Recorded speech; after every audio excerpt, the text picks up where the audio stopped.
Bonjour à toutes, bonjour à tous, bienvenue sur notre plateforme d'Écho d'en haut. Nous sommes très ravis de vous retrouver encore pour une nouvelle question, un nouvel écho. Nous prions vraiment que par la grâce de Dieu, le Saint-Esprit vous localise là où vous êtes et qu'il nous accorde la grâce comme il a commencé, comme il le fait toujours, de nous accorder la grâce ici à Écho d'en haut, de bâtir les couples solides, de bâtir des relations solides qui reflètent sa beauté, qui reflètent son nom, qui reflètent son image. En tout cas, vous êtes bienvenus encore sur cet écho du jour. Nous vous prions vraiment, l'évangile est appelé la bonne nouvelle du royaume. Et la bonne nouvelle du royaume, nous ici à Écho d'en haut, nous la proclamons dans le couloir de relations et de mariage.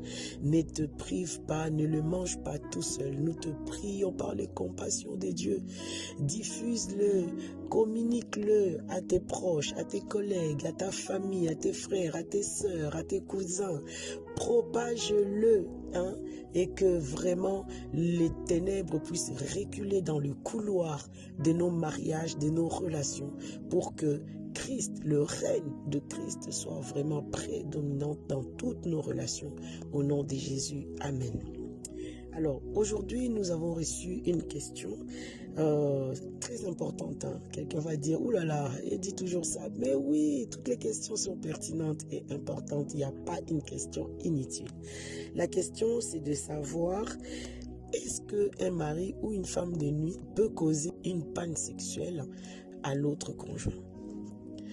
Alors, pour répondre à cette question, je sais que ça dépend des milieux spirituels. Il y a des milieux spirituels qui vraiment tiennent pas trop compte de ces phénomènes-là, de mari ou de femme de nuit. Ils trouvent que, oulala, les illuminés là, vous exagérez, vous voyez le diable partout. Alors, on veut vraiment revenir sur le fait que, bien aimé, la vie, tu es un esprit, nous sommes des esprits parce que nous avons été créés à l'image de Dieu. Dieu ne peut pas engendrer autre chose que ce qu'il est. si nous sommes enfants de Dieu, ça veut dire que nous sommes, lui-même il le dit, créons les hommes à notre image. Donc nous avons été créés à l'image de Dieu. Or Dieu est d'abord esprit, donc nous sommes esprits. Et parce que nous sommes esprits, c'est pas parce que Dieu nous a mis dans cette dimension de la terre, dans l'enveloppe qu'on appelle le corps, que nous perdons cette dimension esprit. Non, nous restons des êtres spirituels. Nous restons des êtres spirituels. Et comme vous le savez, n'importe quelle créature qui a été créée par un créateur, pour qu'il survive ou qu'il puisse continuer à vivre, il faut absolument que la créature reste en contact, en lien avec la source d'où il est sorti. Je peux vous donner l'exemple, même les voitures qui sont créées par des concessionnaires comme Renault, Nissan, Mercedes et tout, ils sortent pas de la concession et puis ciao, au revoir, bye bye. Non, les voitures, en tout cas le propriétaire, la personne qui a acheté la voiture, c'est que, ok, elle est neuve, je vais aller l'utiliser, mais en l'utilisant, j'aurai besoin de rester en contact, et vous voyez que en contact avec la source d'où est sortie la voiture, parce que avec l'usage, je peux avoir besoin de remplacer une pièce, de faire ceci ou de faire cela. Donc on ne se déconnecte pas de sa source, jamais. Et même aujourd'hui, quand on regarde les habitudes économiques, commerciales, tout ce qu'on veut, vous constaterez une chose: toute personne qui offre ses services, il vient à vous donner, à vous garantir, enfin, à vous donner une garantie. Hein. Tu achètes, je sais pas moi, même tu achètes un téléphone, c'est garanti, je sais pas moi, 2 ans, garantie 5 ans, garantie. Et même là où on propose pas directement comme ça, on vous dit achetez encore les années de garantie. C'est-à-dire que c'est un moyen, une possibilité qu'on te donne de rester connecté à la source de la chose que tu viens d'acheter, parce que au cas de soucis, tu peux toujours revenir pour qu'on puisse te régler le problème sans difficulté. Alors, l'être humain aujourd'hui, c'est exactement la même chose. Tu es un être spirituel, tu es sorti de quelque part. Et de là où tu es sorti, tu as besoin de demeurer connecté de telle manière que tu puisses continuer à être abreuvé, conduit, guidé, inspiré, conseillé pour fonctionner comme Dieu a prévu que tu puisses fonctionner depuis le commencement. Mais si tu te déconnectes de ta source, aïe, aïe, aïe, je sais pas, hein, imaginez dans des exemples de la vie de tous les jours, une voiture qui est déconnectée de sa source, on les voit, on voit la voiture, à l'initiale c'était une Mercedes, mais après la voiture se retrouve avec le moteur Toyota, la portière Renault, mais tu te dis, cette voiture elle ressemble plus rien du tout à ce qu'elle était censée être ou à ce qu'elle était auparavant. Et il y a beaucoup d'êtres humains aujourd'hui sur la terre, nous sommes un peu dans ces cas de figure où nous ne ressemblons plus du tout à rien du tout. Donc, ces phénomènes des maris et des femmes de nuit, tu es un être spirituel. Et l'auteur du livre des Hébreux, chapitre 11, au verset 3, je crois, il nous dit que le monde visible a été tiré de l'invisible. Ça veut dire que le monde que tu es en train de voir sous tes yeux autour de toi est tiré du monde invisible. Autrement dit, le monde qui t'entoure est la photocopie de ce qui est caché que tu ne vois pas. Donc, lorsque la véritable vie, c'est la vie qui est cachée. C'est la vie qui est dans le spirituel. C'est la vie qui est derrière les rideaux. Donc, si tu veux bien vivre ta vie, tu es appelé à devenir un homme qui voit dans l'invisible.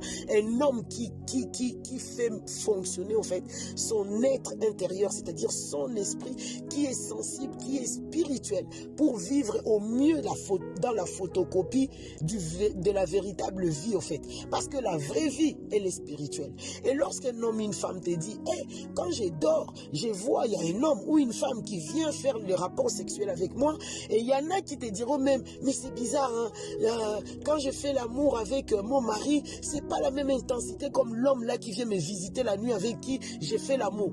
Au fait, tu dois comprendre que la vraie vie, c'est pas la vie ici sur la terre. Ça, c'est la photocopie de la vie. La véritable vie, c'est celle qui est cachée dans le monde spirituel. Et lorsque les hommes et des femmes ont des expériences comme ça, ne croyez pas que ce sont des simples rêves. Non, c'est la véritable réalité de leur vie. Et bien évidemment, un homme ou une femme qui est marié dans le monde invisible, c'est un mariage en bonne et due forme, je vous promets. C'est un mariage. Il faut la délivrance pour que ces maris de nuit ou cette femme de nuit puisse rompre la relation avec la personne physique. Et si tu ne le fais pas, ce mari-là, il est ton mari.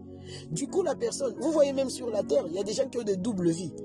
Il est ici dans telle ville, femme-enfant. Il vit aussi dans une autre ville, femme-enfant.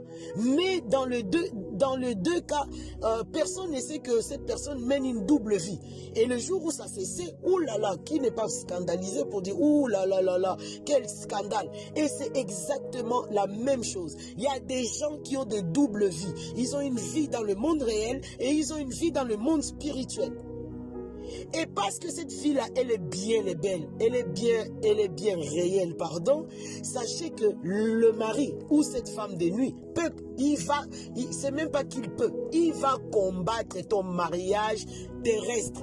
Il va frustrer ton mariage terrestre. Tu vas voir, toi qui fais par exemple des rêves impurs, qui vois un homme ou une femme qui vient te visiter, avec qui tu fais l'amour, qui est ton mari et machin, tout ça. Remarque, regarde ta relation avec ton époux. c'est caractérisé par quoi? Tu verras que ça sera caractérisé par des disputes, par le manque de communication. L'un parle chinois, toi tu parles français. Vous comprenez jamais. Vous êtes tout le temps en train de vous disputer. Vous êtes tout le temps en train de vous diviser. Le rapport sexuel, des fois c'est compliqué. Il y en a qui vont sentir comme quand son mari physique lui fait l'amour, comme si il était en train de le couper avec des couteaux. Au fait, c'est l'œuvre de ces maris spirituels qui va envoyer des pannes sexuelles chez ton mari physique. Comme ça, toi, tu vas être dégoûté pour dire « Ah non, non, bon, je préfère me réfugier dans mon sommeil, l'autre va venir me voir. » C'est une réalité, mes frères et sœurs. C'est une réalité. Et oui, à la question qui nous a été posée, oui, non seulement il va causer des pannes sexuelles, c'est chez ta femme ou ton mari, mais il va aller au-delà. Il va attaquer vos finances, il va attaquer vos enfants, il va attaquer, parce que la nature du diable, c'est de dérober, de voler et de détruire. Ne reste pas dans ça, sors de là. Sors de là, enfant de Dieu. Nous prions que vraiment cette conscience-là, de chercher absolument à sortir de ces pièges-là, puisse nous être révélée pour que nos mariages retrouvent en tout cas la dimension que Dieu a. Tu es certes un esprit, mais aujourd'hui que tu es dans la chair, tu es appelé à vivre ici dans la chair sur la terre. Refuse cette condition, avoir deux vies, aussi dans le monde spirituel que dans le monde physique. Coupe ça. Cherche la délivrance. Fais-toi aider. Connecte-toi au temps des prières. On en a tellement. Il y a des 21 jours, il y a des ceci, il y a de cela. On en a tellement. Si ça ne va pas, fais-toi aider, fais-toi accompagner. Mais de grâce, sors de là dans le nom de Jésus. Notre prière pour vous est que le Seigneur, le shalom de Dieu accompagne vos maisons, vos foyers, votre relation.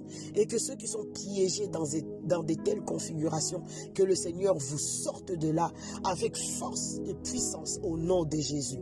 Vraiment que la paix de Dieu vous garde aujourd'hui et pour l'éternité. Dans le nom de Jésus, nous avons prié pour vos couples, pour vos maisons, pour vos relations. Que la paix de Dieu vous accompagne. Amen.